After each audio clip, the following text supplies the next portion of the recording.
Hello students, welcome to Nest Your Knowledge और today we are going to discuss about the उत्प्रेरण। उत्प्रेरण एक हमारा topic है आज का और जनरल साइंस में हमारा टॉपिक है केमिस्ट्री का ये टॉपिक है उत्प्रेरण। और इसमें हम देखेंगे कि उत्प्रेरण से जो भी मोस्ट इंपॉर्टेंट क्वेश्चन एग्जाम्स में बन सकते हैं उसे हम डिस्कस करेंगे विद एक्सप्लेनेशन के साथ, ताकि यदि इस टॉपिक से रिलेटेड किसी भी टाइप का क्वेश्चन बने तो आप उसे इजीली अटेम्प्ट कर सकते हैं। जनरल साइंस से question SSC, UPSC, railway, banking, PSC जैसे एग्जामों में देखने को मिलते हैं। तो आज हम इस वीडियो पे डिस्कस करने जा रहे हैं कुछ मोस्ट इंपॉर्टेंट एमसीक्यूज, ताकि इस एमसीक्यूज की प्रैक्टिस करने के बाद आप इजीली किसी भी क्वेश्चन को अटेम्प्ट कर सकते हैं। यदि आप चैनल पे पहली बार हैं तो चैनल को सब्सक्राइब करना ना भूलें। नीचे रेड कलर का सब्सक्राइब का बटन होगा, उसे जरूर प्रेस कर दीजिए ताकि मेरे आने वाले वीडियो आपको इसी तरह मिलते रहेंगे। फर्स्ट क्वेश्चन हमारा, उत्प्रेरक एक ऐसा पदार्थ होता है जो रासायनिक अभिक्रिया के वेग को क्या करता है। उत्प्रेरक जो होता है रासायनिक अभिक्रिया को बढ़ाने का काम करता है, मतलब परिवर्तित कर देता है, क्योंकि उत्प्रेरक दो प्रकार के होते हैं, वो बढ़ा भी सकता है या घटा भी सकता है। उत्प्रेरक वह पदार्थ होता है जो अपनी बहुत कम मात्रा में उपस्थित होने से रासायनिक अभिक्रिया को परिवर्तित कर देता है और स्वयं कोई रासायनिक परिवर्तन नहीं होता है, उत्प्रेरक कहलाता है। जब किसी रासायनिक अभिक्रिया की गति किसी पदार्थ की उपस्थिति मात्रा से बढ़ जाती है तो उसे धनात्मक उत्प्रेरक कहते हैं। तो जैसा कि इस क्वेश्चन पे ये पूछा गया है कि उत्प्रेरक जो वो पदार्थ होते हैं जो कि उस अपनी उपस्थिति मात्रा से, किसी भी रिएक्शन में अपनी उपस्थिति मात्रा प्रेजेंट से उस अभिक्रिया की दर को बढ़ा भी सकते हैं और घटा भी सकते हैं। जो उत्प्रेरक जो होते हैं बढ़ा देते हैं उन्हें धनात्मक उत्प्रेरक कहते हैं, और जो उत्प्रेरक अभिक्रिया की दर को घटाने का काम करते हैं उन्हें ऋणात्मक उत्प्रेरक कहते हैं। इसके बाद उत्प्रेरक की खोज किसने की थी, तो इसका राइट आंसर है इनमा बारजीलियस। सर्वप्रथम सन 1835 में बारजीलियस ने कुछ रासायनिक अभिक्रियाओं के ध्यान के आकृष्ट किया जिनमें कतिपय बाह्यतम पदार्थों की उपस्थिति क्रिया से गति को तीव्र हो जाती है, किंतु बाह्यतम पदार्थ उस क्रिया में भाग नहीं लेते हैं। उदाहरण के लिए यदि इच्छु शर्करा को अम्लों की उपस्थिति से गर्म करें तो वह बड़ी शीघ्रता से ग्लूकोज तथा फ्रक्टोज में परिवर्तित हो जाता है। इस क्रिया में अम्ल कोई भाग नहीं लेता है, वह पुनः काम लिया जा सकता है। बारजीलियस ने इस क्रिया को उत्प्रेरण की संज्ञा दी तथा उन पदार्थों को उत्प्रेरक या कैटालिस्ट अथवा कैटेलिस्ट एजेंट के नाम से पुकारा जिनकी उपस्थिति में क्रिया वेग से होने लगती है। क्वेश्चन नंबर थर्ड है, जब अभिकारक और उत्प्रेरक दोनों भौतिक अवस्थाएं समान होती हैं तो उत्प्रेरक कहलाते हैं, संगामी उत्प्रेरक कहलाते हैं। जब अभिकारक उत्प्रेरक दोनों की भौतिक अवस्थाएं समान होती है तो संगामी उत्प्रेरक कहलाते हैं। जब क्रियाकारक, क्रियाफल तथा उत्प्रेरक समान प्रस्थाव में हो तो उसे संगामी उत्प्रेरक कहा जाता है। क्वेश्चन नंबर फोर्थ है, जब अभिकारक और उत्प्रेरक दोनों ही भौतिक अवस्थाएं भिन्न होती है तो उत्प्रेरक कहलाते हैं, विषमांगी उत्प्रेरक कहलाते हैं। जब क्रिया, क्रियाफल, उत्प्रेरक अलग अलग प्रस्थाव में होते हैं तो उसे विषमांगी उत्प्रेरण कहते हैं। पांचवा है ऋणात्मक उत्प्रेरक, नेगेटिव कैटालिस्ट। वह है जो क्या करता है, अभिक्रिया के वेग को कम कर देता है। ऋणात्मक कैटालिस्ट की हम बात करें तो वे कैटालिस्ट होते हैं जो अभिक्रिया के वेग को कम करते हैं।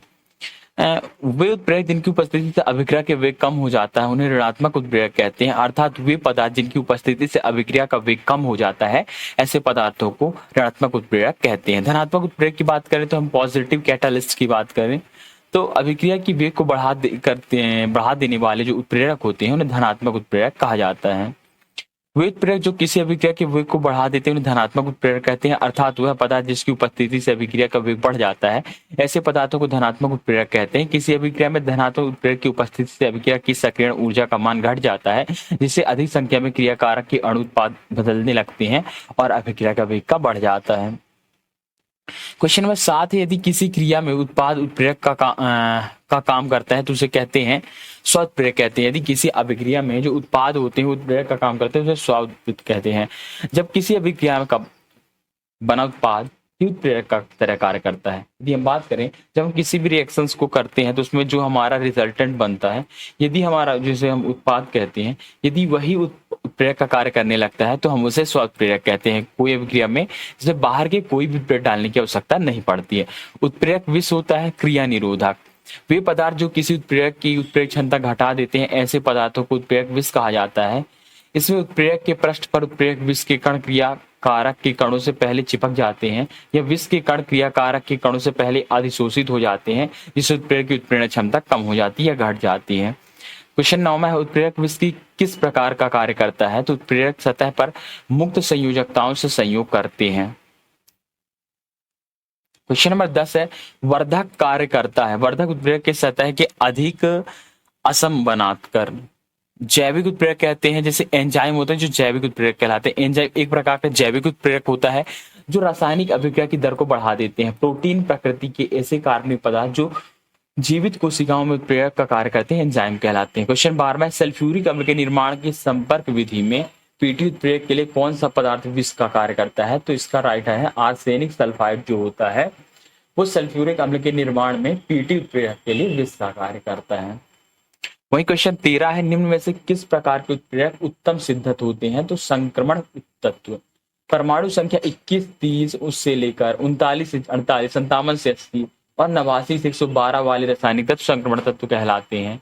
क्योंकि ये सभी तत्व धातु इसलिए है, इसलिए इनको संक्रमण धातु कहा जाता है। 14 तेलों के हाइड्रोजनीकरण में प्रयुक्त उत्प्रेरक क्या होता है? बी नंबर है निकेल होता है। क्वेश्चन नंबर 15 है, शीर्षक कक्ष प्रक्रम में उत्प्रेरक के रूप में प्रयुक्त होता है नाइट्रोजन के ऑक्साइड। क्वेश्चन नंबर 16 है, निम्न में से कौन सा पदार्थ अमोनिया की हैबर विधि में आयरन Fe के लिए निरोधक का कार्य करता है? तो कार्बन मोनोऑक्साइड जो होते हैं।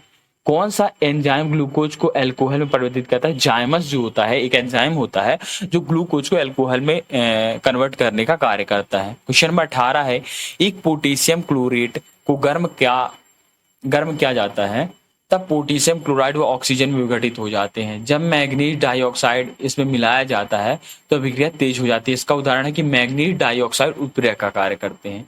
जो पोटेशियम क्लोरेट को गर्म किया जाता है तब पोटेशियम क्लोराइड ऑक्सीजन में विघटित हो जाते हैं। जब मैग्नीज डाइऑक्साइड इसमें मिलाया जाता है तो अभिक्रिया तेज हो जाती है। इसका कारण मैग्नीज डाइऑक्साइड एक उत्प्रेरक का कार्य करता है। वहीं बात करें क्वेश्चन 19 की, सल्फ्यूरिक अम्ल बनाने के संपर्क विधि में उत्प्रेरक के रूप क्या होते हैं? तो प्लेटिनम चूर्ण होते हैं।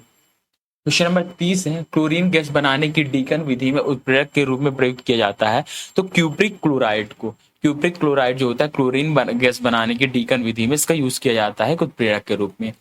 अमोनिया उत्पाद की हैबर विधि में उत्प्रेरक का रूप में कार्य करता है। तो मोलिब्डेनम जो होता है ये उत्प्रेरक का कार्य करता है। हैबर विधि में बनाने में Fe+MO उत्प्रेरक के रूप में प्रयुक्त होते हैं, जहां Fe उत्प्रेरक के रूप में तथा MO वर्धक के रूप में कार्य करता है।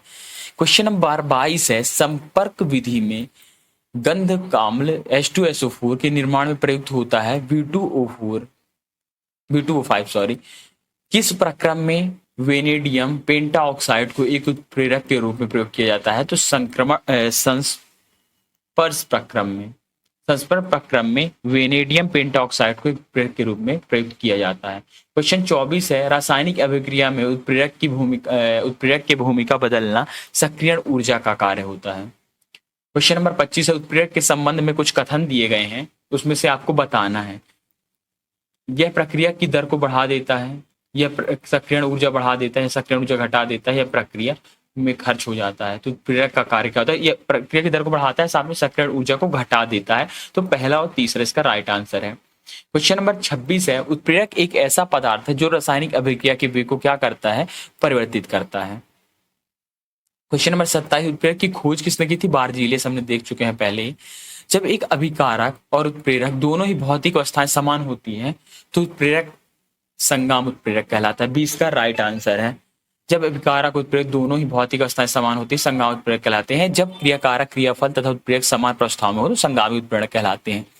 क्वेश्चन नंबर 29 है, जब अभिकारक और उत्प्रेरक दोनों ही भौतिक अवस्थाएं भिन्न होती हैं तो उत्प्रेरक कहलाता है, तो विषमांग उत्प्रेरक कहलाता है। जब क्रियाकारक क्रियाफल तथा उत्प्रेरक अलग अलग अवस्थाओं में हो तो ऐसे विषमांग उत्प्रेरक कहलाते हैं। क्वेश्चन नंबर 30 है, ऋणात्मक उत्प्रेरक वह होता है जो अभिक्रिया की वेग को कम कर देता है।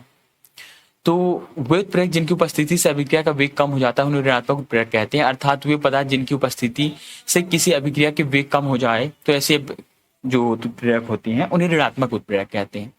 तो उत्प्रेरक से रिलेटेड जितने भी कैटालिस्ट से मोस्ट इंपॉर्टेंट क्वेश्चन बन सकते हैं और उनसे रिलेटेड भी किसी प्रकार के और भी क्वेश्चन आएंगे तो आप उसे इजीली अटेम्प्ट करेंगे, क्योंकि हमने इसमें इसका डिस्कशन किया है थोड़ा सा ब्रीफ में।